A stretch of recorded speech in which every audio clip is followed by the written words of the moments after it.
I don't know if I'm among the stars, but certainly I'm among the Africans in this room here to tell our story. Because as our colleague Trevmanyo likes to say, until the story of the lion is told, it's only the story of the hunter which will be heard.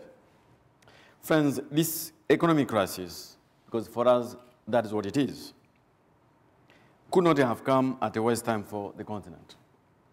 In the last decade, many African countries were decidedly turning the corner. Not all, but the majority. Economies were growing, fueled by export demand, internal reforms, and stronger international support, especially on debt. Second, investment climate was improving every day. And thirdly, stability and democratic accountable governance was deepening. But of course, Africa's monumental challenges were far from being overcome.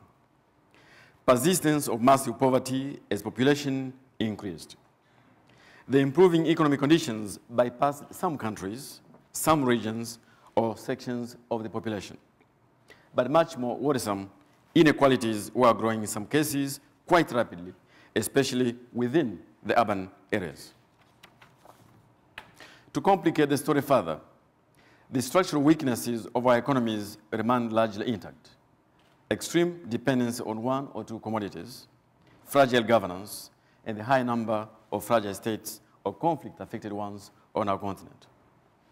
But this said, Africa, after the lost decade of the 1980s and years of structural adjustment, was in its best form in 30 years, thanks to its own effort, international support, the private sector, foundations, and Friends of Africa. We were no longer going from crisis to crisis, but crisis to hope. Of late, there is a debate as to whether aid works. I think we should be out there saying that aid works, it has worked. I will give the example of my own country. If anybody suggests to me that Rwanda would be where it is today, after 14 years of the genocide, without strong international support, who would have to argue?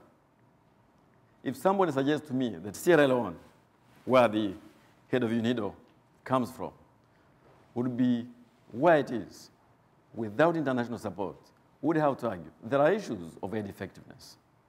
There are questions of how we can do it better. But aid does work. And that argument must be put out there strongly. Thank you very much.